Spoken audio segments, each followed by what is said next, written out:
Hello बच्चों, good afternoon. मैं पद्मिनी पांडे, आपकी संस्कृत अध्यापिका, आप सबका इस ऑनलाइन टीचिंग में पुनः स्वागत करती हूँ। बच्चों, आज हम आपकी रुचिरा पाठ्यपुस्तक भाग वन के 5वें पाठ वृक्षा को पढ़ेंगे। उसके पहले थोड़ा हम लोग व्याकरण के बेसिक व्याकरण के बारे में जान लेते हैं। बच्चों, आप लोग ने लिंग, वचन, क्रिया, इन सब के बारे में पहले पढ़ चुके होंगे। फिर भी थोड़ा सूक्ष्म रूप से इन सब के बारे में थोड़ा हम लोग एक छोटा सा रिवीजन कर लेते हैं। लिंग शब्द के जिस रूप से किसी व्यक्ति, वस्तु आदि के पुरुष जाति, स्त्री जाति अथवा नपुंसक जाति के होने का बोध होता है, उसे हम लिंग कहते हैं। जैसे संस्कृत में बालकः, बालिका, पत्रम इत्यादि। बालकः पुरुष जाति का, बालिका स्त्री जाति का और नपुंसक और पत्र नपुंसक जाति का बोध कराता है। ये लिंग 3 प्रकार के होते हैं: पुरुष लिंग, स्त्रीलिंग और नपुंसक लिंग। पुरुष लिंग जिन संज्ञा शब्दों से पुरुष जाति का बोध हो, उन्हें हम पुरुष लिंग कहते हैं, पुल्लिंग कहते हैं। जैसे बालकः, देवः, छात्रः, ग्रामः इत्यादि। और जिन संज्ञा शब्दों से स्त्री जाति का बोध होता है, उन्हें हम स्त्रीलिंग कहते हैं। लता, रमा, बालिका, छात्रा इत्यादि। इसी प्रकार से नपुंसक लिंग जिन संज्ञा शब्दों से नपुंसक लिंग का बोध होता है, उन्हें हम नपुंसक लिंग कहते हैं। जैसे पत्रम, पुस्तकम, फलम इत्यादि। तो ये लिंग आपने रिवीजन किया। अब है वचन। वचन आपको पता ही है कितने होते हैं। 3 प्रकार के वचन होते हैं: एक वचन, द्विवचन, बहुवचन। वचन क्या होते हैं? शब्द के जिस रूप से किसी व्यक्ति, वस्तु आदि के एक या अनेक होने का ज्ञात होता है, उसे वचन कहते हैं। जैसे बालकः, बालकौ, बालकाः।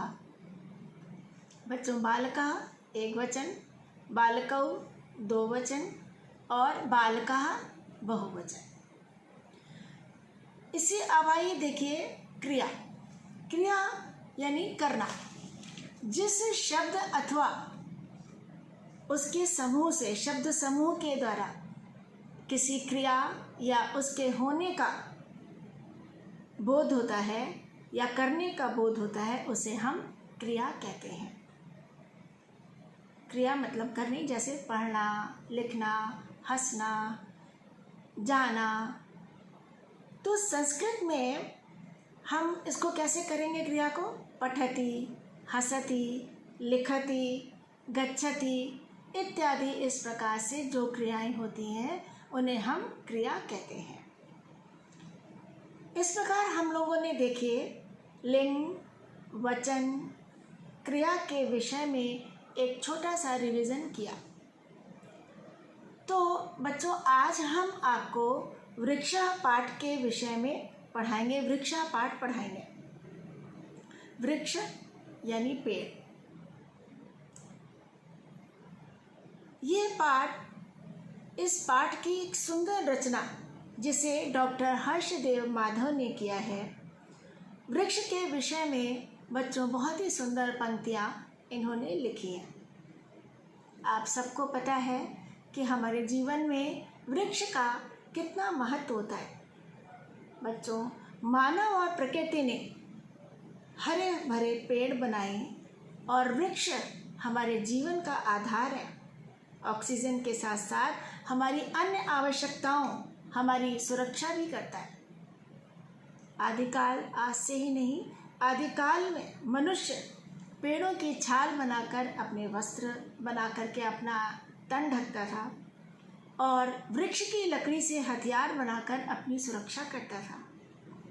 सभ्यता का धीरे धीरे जब विकास हुआ तो मनुष्य की आवश्यकताएं भी बढ़ी और उसे वृक्षों की उपयोगिता का भान हुआ। अब आज के समय में देखिए, पेड़, हम अपनी व्यावसायिक दृष्टि से पेड़ों को काटते जा रहे हैं। पेड़ों के काटने से प्रदूषण बढ़ रहा है, जो कि हम सबके मानव के स्वास्थ्य पर बहुत बुरा असर डाल रहे हैं। अब तो वृक्ष लगाने के लिए हमारी सरकार ने बहुत तेज़ी से शोर कदम बढ़ाया है। अब तो बच्चों वन महोत्सव भी मनाया जाता है। देखिए बच्चों, पेड़ों की छाया में ही मनुष्य फल फूल सकता है। पेड़ पौधे और हम एक दूसरे के पूरक हैं। इसका संरक्षण, इसका पोषण करना हम सबका परम कर्तव्य है। तो आइए हम लोग इन श्लोकों के माध्यम से इन वृक्षों के बारे में पढ़ते हैं। तो आइए बच्चों, अब हम लोग अपना ये लेसन स्टार्ट करते हैं।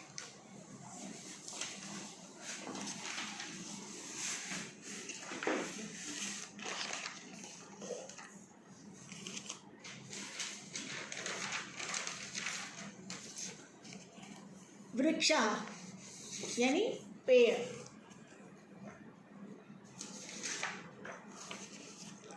बच्चों, श्लोक के पढ़ने से पहले हम लोग इसके शब्दार्थ को भी अच्छी तरह से जानेंगे।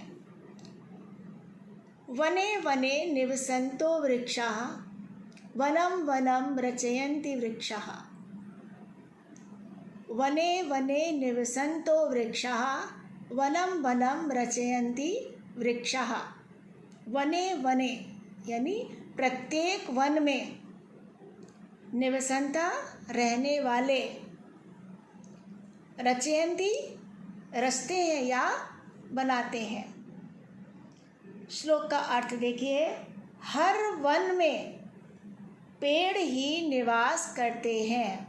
वने वने निवसन्तो वृक्षाः। प्रत्येक वन में, हर वन में पेड़ ही निवास करते हैं। पेड़ों के बिना वनों का कोई अस्तित्व नहीं है। हर वन में पेड़ ही निवास करते हैं, अर्थात पेड़ों के बिना वनों का कोई अस्तित्व नहीं है। वनं वनं रचयन्ति वृक्षाः। वन वन की रचना पेड़ ही करते हैं। वन वन की रचना पेड़ ही करते हैं। फिर से देखिए, हर वन में पेड़ ही निवास करते हैं। पेड़ों के बिना वनों का कोई अस्तित्व नहीं है। वन वन की रचना पेड़ ही करते हैं। शाखादोलासीना विहगाः तैः किमपि कूजन्ति वृक्षाः। शाखा डालियाँ, दोला झूला, आसीना बैठे हुए, विहगा पक्षीगण पक्षियों का समूह, तैः मतलब वे, किमपि कुछ भी, कूजन्ति कूकना, वृक्षा वृक्ष। क्या कहते हैं इस श्लोक का अर्थ क्या है कि शाखादोलासीना विहगाः, पक्षी इसकी शाखा रूपी झूले पर बैठे हुए हैं। विहगा पक्षीगण इसकी शाखा रूपी झूले पर बैठे हुए हैं। तै वे पेड़ों पर बैठे कुछ कूक रहे हैं, कुछ भी कूक रहे हैं, यानी कुछ भी गीत गा रहे हैं।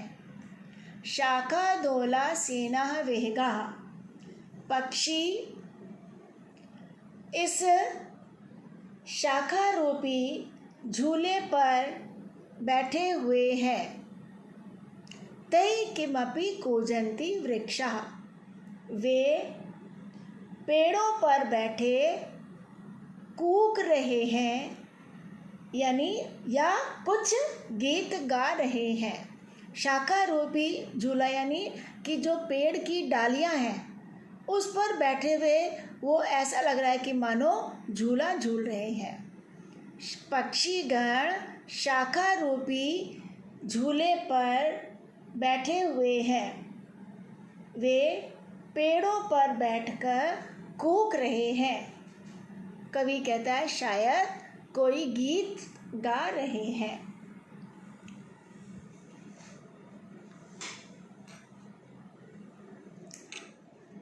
आगे देखिए, पिबन्ति पवनं जलं संततं साधु जना एव सर्वे वृक्षाः। पिबन्ति पी रहे हैं, पीते हैं। पिबन्ति देखिए बहुवचन है, पिबति पिबता पिबन्ति। बहुवचन क्यों है? क्योंकि बहुत सारे पक्षी हैं, बहुत सारे बहुवचन है ये। स्पृशन्ति पिबन्ति पवनम जलम संततम। पवन मतलब वायु, जलम जल, संततम निरंतर। साधु जना यानी सज्जन लोग या तपस्वी लोग, एवं मतलब तरह, सर्वे वृक्षा सारे वृक्ष। अब बताते हैं कि पेड़ लगातार वायु और जल पी रहे हैं। पेड़ लगातार वायु और जल पी रहे हैं। संततम लगातार, पिबन्ति पी रहे हैं। पेड़ लगातार वायु और जल पी रहे हैं। कैसे बताते हैं? किसके समान? साधु जना, ये साधुओं की तरह एक जगह विराजमान है। ये साधुओं की तरह एक जगह विराजमान है। जैसे साधु सादा जीवन व्यतीत करते हैं, उसी प्रकार पेड़ भी सादा जीवन शांति से व्यतीत कर रहे हैं। जिस प्रकार साधु सादा जीवन व्यतीत करते हैं, उसी प्रकार पेड़ भी सादा जीवन शांति से व्यतीत कर रहे हैं। फिर से देखिए, वने वने निवसन्तो वृक्षाः वनं वनं रचयन्ति वृक्षाः। हर वन में पेड़ ही निवास करते हैं, यानी वनों की शोभा पेड़ों से ही होती है। अगर जंगल में पेड़ ना हो तो बेकार। हर वन में पेड़ ही निवास करते हैं। पेड़ों के बिना वनों का कोई अस्तित्व नहीं है। यानी वन की रचना पेड़ ही करते हैं। वन की रचना पेड़ ही करते हैं। शाखादोलासीना विहगाः तैः किमपि कूजन्ति वृक्षाः। पक्षी इसके, किसके? पेड़ की। पक्षी इसके शाखा रूपी झूले पर बैठे हुए हैं। पक्षी इसके शाखा रूपी झूले पर बैठे हुए हैं। वे कौन? पक्षी। वे पेड़ों पर बैठे कुछ कूक रहे हैं, शायद कोई गीत गा रहे हैं। पक्षी इसकी शाखा रूपी झूले पर बैठे हुए हैं, वे पेड़ों पर बैठे कूक रहे हैं, शायद कोई गीत गा रहे हैं। पिबन्ति पवनं जलं सन्ततं, साधु जना एव सर्वे वृक्षाः। पेड़ लगातार वायु और जल पी रहे हैं। पेड़ लगातार वायु और जल पी रहे हैं। साधु जना एव, साधुओं की तरह, तपस्वियों की तरह एक जगह विराजमान हैं। साधु जना एव सर्वे वृक्षा, सारे वृक्ष साधुओं की तरह एक जगह विराजित है। जिस प्रकार साधु सादा जीवन व्यतीत करते हैं, उसी प्रकार पेड़ भी सादा जीवन व्यतीत कर रहे हैं, शांति से व्यतीत कर रहे हैं। तो बच्चों, हमने अभी ये इसके बारे में इसका अर्थ जाना। आप एक बार इसका शब्दों का अर्थ फिर से देखिए और इन शब्दों का अर्थ, शब्द अर्थ अपनी कॉपी में भी लिखिएगा और उसे लर्न भी करिएगा। देखिए, वने वने, प्रत्येक वन में, निवसन्तो, रहते हुए या रहने वाले, वृक्षा पेड़, रचयन्ति, रचते हैं या बनाते हैं, शाखा, डालियाँ, टहनियाँ, डोला, झूला, आसीना, बैठे हुए, विहगा, पक्षीगण, किमपि, कुछ भी, कूजन्ति, कूकना, वृक्षा पेड़, पिबन्ति, पीते हैं, पवनम, वायु, जलम, जल, संततम, निरंतर या लगातार, साधु जना, सज्जन या तपस्वी लोग, जना मतलब लोग, एव तरह, सर्वे सभी, वृक्षा वृक्ष। देखिए, वृक्षों को इन्होंने साधुओं की से तुलना करी है कि कैसे शांत और सादा जीवन व्यतीत करते हैं। तो अभी आपने देखा, इसका अर्थ एक बार और बता देते हैं, जिसमें आपको अच्छी तरह से समझ में आ जाएगा कि ये वने वने निवसन्तो वृक्षा, वनम वनम रचयन्ति वृक्षा। हर वन में पेड़ ही निवास करते हैं। पेड़ों के बिना वनों का कोई अस्तित्व नहीं है। वन की रचना पेड़ ही करते हैं। शाखा डोला सीना विहगा, तै किमपि कूजन्ति वृक्षाः। पक्षी इसके शाखा रूपी झूले पर बैठे हुए हैं। तै किमपि कूजन्ति वृक्षाः, वे पेड़ों पर बैठे कुछ भी कूक रहे हैं या शायद कुछ गीत गा रहे हैं। पिबन्ति पवनं जलं सन्ततं, साधु जना एव सर्वे वृक्षाः। पेड़ लगातार वायु और जल पी रहे हैं। ये साधुओं की तरह एक जगह विराजमान है। यानी साधु यानी तपस्वी अपनी तपस्या एक स्थान पर स्थिर होकर करता है। तो पेड़ों को भी इन्होंने बताया, पेड़ कोई चलायमान तो है नहीं, वो तो स्थिर रहने वाले, तो उनको देखिए साधु से इनकी तुलना करिए कि जिस प्रकार साधु अपना सादा जीवन व्यतीत करते हैं, उसी प्रकार ये पेड़ भी सादा जीवन शांति के साथ व्यतीत कर रहे हैं। इसका शब्दार्थ है और ये आशा है कि आप लोगों को ये समझ में आ गया होगा। इन श्लोकों का अर्थ आपको अपनी कॉपी में लिखना है।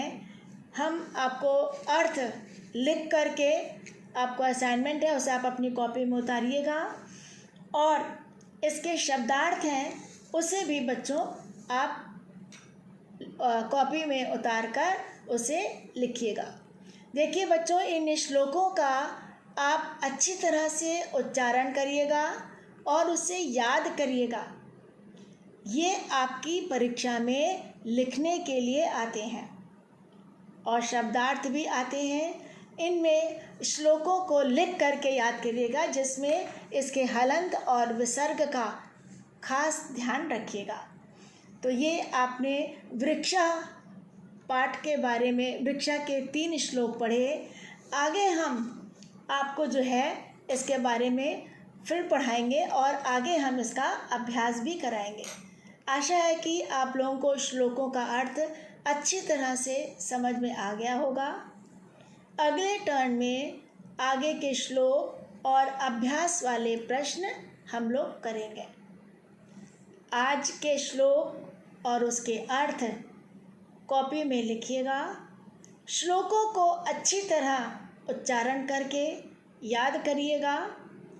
यह आपकी परीक्षा में आएगा। शब्दार्थ भी याद करेंगे।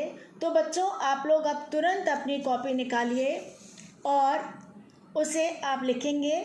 मैं आपको जो असाइनमेंट दिया है उसको मैं एक बार फिर से आपको रीड करा देती हूँ। देखिए बच्चों, श्लोकों का हिंदी अर्थ कॉपी में लिखिए। इसे आप बच्चों देख करके अपनी कॉपी में उतार लीजिएगा। हर वन में पेड़ ही निवास करते हैं। पेड़ों के बिना वनों का कोई अस्तित्व नहीं है। वन वन की रचना पेड़ ही करते हैं।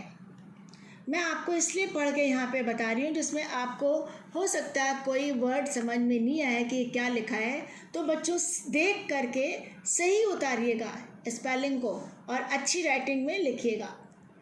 दूसरा, पक्षी इसके शाखा रूपी झूले पर बैठे हुए हैं। वे पेड़ों पर बैठे कुछ कूद रहे हैं। शायद कोई गीत गा रहे हैं। पक्षी इसके शाखा पर रूपी झूले पर बैठे हुए हैं। वे पेड़ों पर बैठे कुछ कूद रहे हैं। शायद कोई गीत गा रहे हैं। पेड़ लगातार वायु और जल पी रहे हैं। ये साधुओं की तरह एक जगह विराजमान हैं। जिस प्रकार साधु सादा जीवन व्यतीत करते हैं, उसी प्रकार पेड़ भी सादा जीवन शांति से व्यतीत कर रहे हैं। बच्चों, आप लोगों के पास बुक नहीं है, लेकिन आप लोगों ने डाउनलोड किया होगा। उस लिंक को डाउनलोड कर करके आप पहले एक श्लोक लिखिएगा, फिर उसका ये अर्थ लिखिएगा। फिर दूसरा श्लोक लिखिएगा, फिर उसका ये अर्थ लिखिएगा। फिर तीसरा श्लोक लिखिएगा, फिर उसका ये अर्थ लिखिएगा। ऐसे ही हम जो अगले टर्न में शेष श्लोक पढ़ाएंगे उनको भी आप वैसे ही करिएगा। अब हम शब्दार्थ देखते हैं। वने वने, प्रत्येक वन में। रचयन्ति, रचते हैं या बनाते हैं। दोला, झूला। आसीना, बैठे हुए। विहगा, पक्षी गण। किमपि, कुछ भी। कूजन्ति, कूकते हैं। संततम, लगातार। पिबन्ति, पीते हैं। तो बच्चों आज अच्छी तरह से अब ये आशा है कि समझ में आ ही गया होगा। और हम लोग ने आज देखिए वृक्ष के बारे में पढ़ा।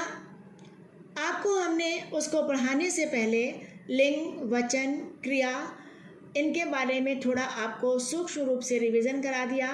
ये आपके हर बार इस तरह से हम टीचर्स आपको रिवीजन कराते हैं व्याकरण का, क्योंकि यही बेसिक है बच्चों। इसके बारे में हमें जानना होगा, आपको पढ़ना होगा। फिर ये अब अगले श्लोक हम अगले टर्न में कराएंगे, शेष श्लोक। आप इनको कॉपी में अच्छी राइटिंग में उतारिएगा, इन्हें याद करिएगा और याद करके उसे लिखने का अभ्यास ज़रूर करिएगा, क्योंकि श्लोक आपकी परीक्षा में लिखने के लिए आते हैं और शब्दार्थ आते हैं। तो इसको लिखिएगा, ये बहुत आसान है और याद कर लीजिएगा। आशा है समझ में आ गया होगा जी। धन्यवाद।